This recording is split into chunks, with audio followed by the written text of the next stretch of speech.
Air India flight that crashed 1 month ago. India air crash last month that killed 260 people. Pagi 12 Juni 2025, Boeing 787 Air India jatuh di Ahmedabad. Pesawat itu meluncur cepat ke bawah dan boom, menghantam asrama mahasiswa kedokteran. Jatuh hanya beberapa menit setelah lepas landas. 279 orang tewas termasuk penghuni asrama. Itulah kecelakaan paling mematikan dalam sejarah penerbangan India. Sekaligus pukulan telak bagi maskapai Air India yang sedang bertransformasi di bawah kendali pemilik baru, Tata Group.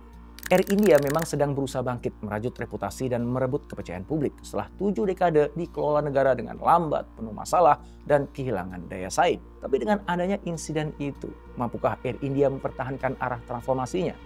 Apa yang mereka akan lakukan? Yuk, kita cari tahu.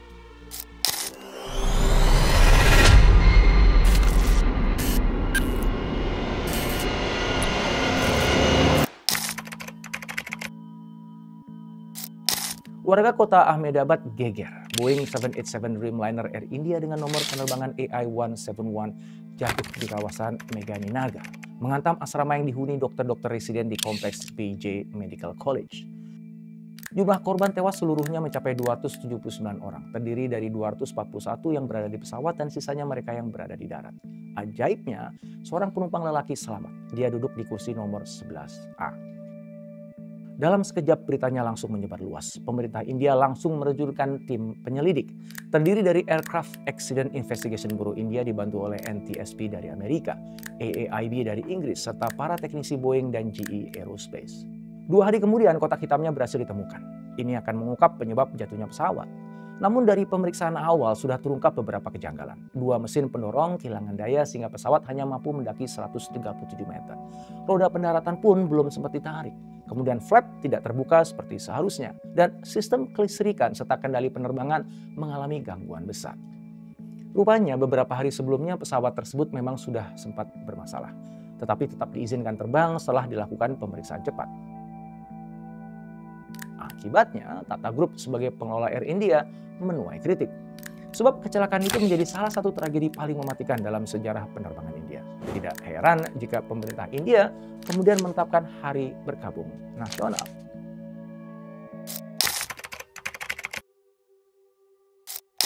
Hampir 70 tahun lamanya sejak didirikan tahun 1953, Air India dikelola pemerintah. Selama itu Air India mencatatkan berbagai tragedi penerbangan. Juga merugi secara finansial dan dikenal sebagai maskapai yang pengelolaannya buruk. Sepertinya pemerintah India memang gak sanggup mengelolanya. Itulah yang membuat mereka ingin menjualnya ke swasta. Masalahnya menjual maskapai penerbangan itu gak gampang. Apalagi maskapai yang terlanjur dipandang sebagai sebuah beban. Tapi pada tahun 2022, Tata Group membelinya seharga 180 miliar rupiah atau sekitar 2,4 miliar US dollar. Penjualan tersebut dianggap sebagai keberhasilan pemerintahan PM Narendra Modi. Sebab bisa menemukan pembeli Air India sebagai maskapai yang sudah lama semerawut. Jitendra Bhargava, direktur eksekutif terlama di perusahaan itu mengatakan, penurunan kualitas mulai terlihat sejak tahun 1978. Dalam buku memoarnya berjudul The Descent of Air India, Bhargava menegaskan bahwa kepemimpinan dan budaya kerja Air India terlalu didominasi gaya kerja pemerintah dan kekuatan serikat. Jadi menurutnya mustahil Air India bisa memimpin dan bertahan di industri yang sangat kompetitif.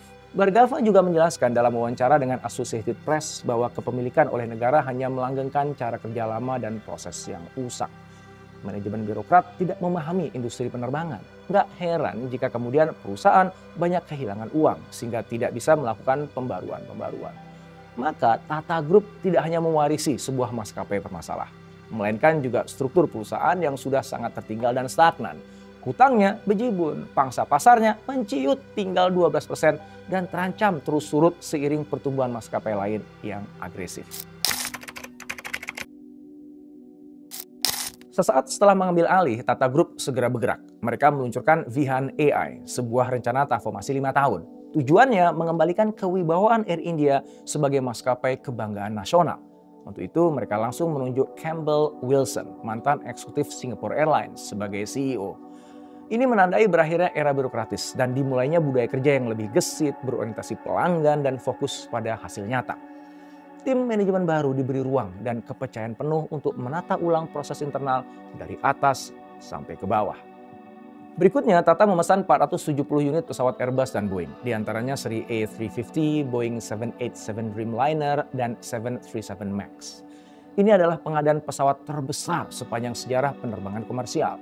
Lalu mereka mengalokasikan 400 juta US dollar untuk perbarui interior pesawat-pesawat lama. Kabinnya diperbarui, sistem hiburan diganti, dan kursinya juga diperbaiki. Lalu mereka mengevaluasi rute penerbangan supaya setiap jalur dipastikan bisa membawa keuntungan. Juga selaras dengan ambisi menjadikan Air India sebagai pemain global yang disegani. Tindakan lainnya adalah merapikan struktur bisnis. Semua entitas maskapai disatukan di bawah satu atap. Vistara yang sebelumnya dikelola bersama Singapore Airlines dilebur ke dalam layanan utama Air India.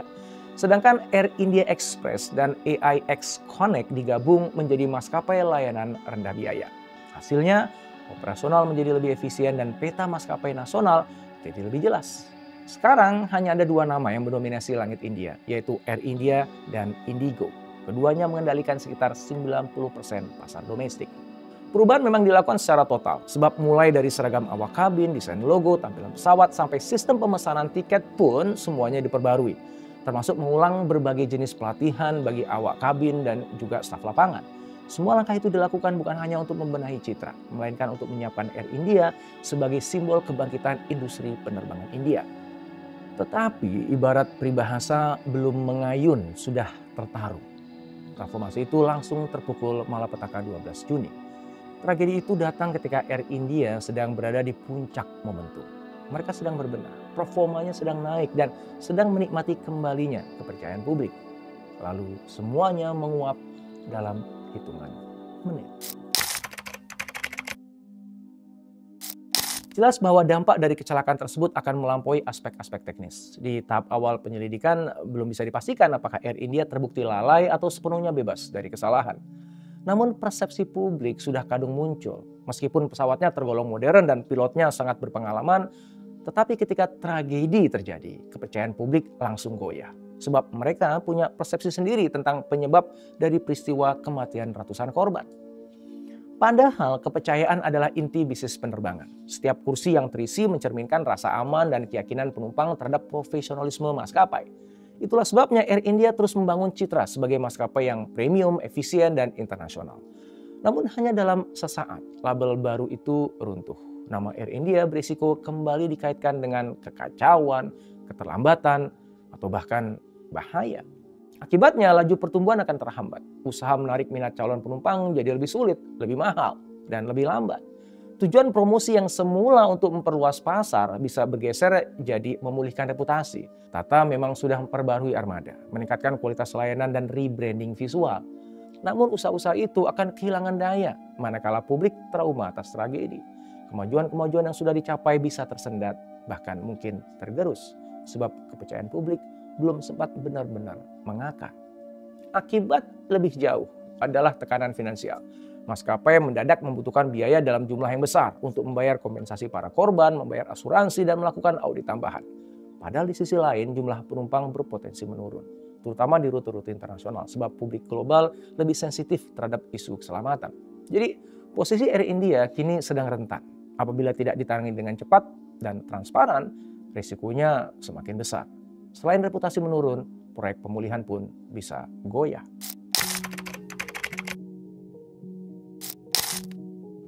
Tragedi 12 Juni telah menarik Air India ke kubangan krisis besar. Financial Times menyebutnya sebagai krisis yang menentukan arah masa depan maskapai. Tata Group tidak hanya menghadapi persoalan teknis dan operasional. Mereka juga menghadapi ancaman terhadap reputasi dari program transformasi bernilai miliaran dolar. Ketua Tata Sons, Natarajan Chandrasekaran, merespon cepat kecelakaan itu.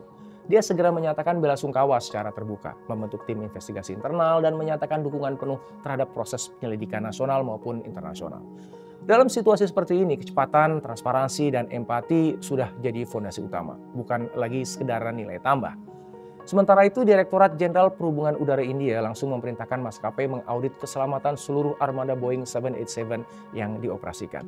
Audit itu mencakup aspek teknis seperti sistem kendali sayap, kekuatan dorong mesin, serta kelayakan prosedur perawatan. Maskapai juga diminta melakukan audit eksternal dan meninjau ulang program pelatihan kru. Hal itu diperlukan karena Boeing sendiri sedang menghadapi krisis reputasi global.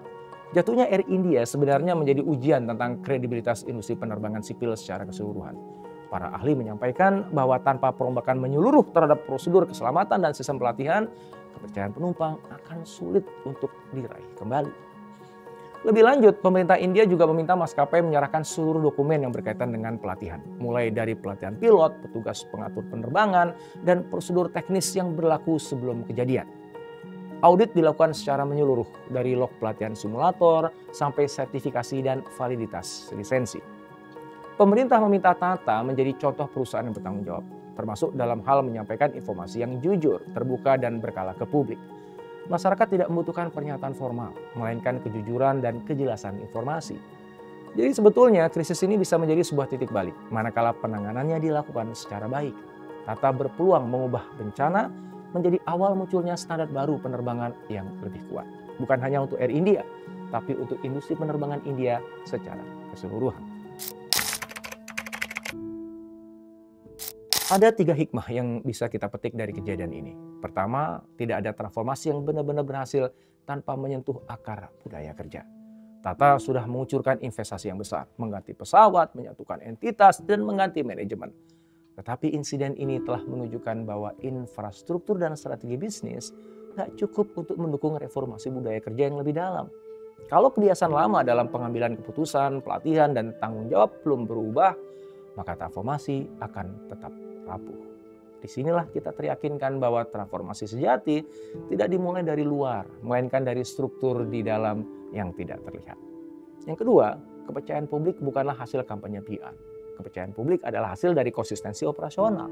Air India sudah membangun ulang citranya sebagai maskapai global. Namun cita itu bisa berantakan gara-gara sebuah kegagalan.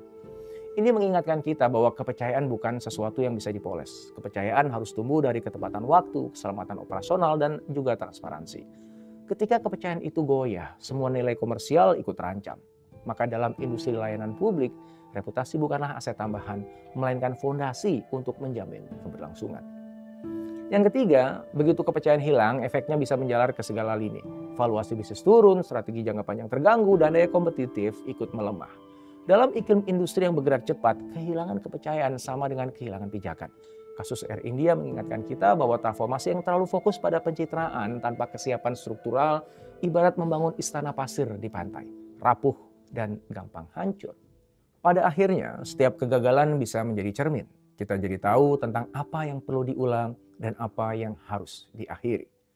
Semoga dari tragedi ini akan lahir keputusan yang lebih jernih, kerja yang lebih berhati-hati, dan komitmen yang benar-benar berpihak pada keselamatan dan kemanusiaan.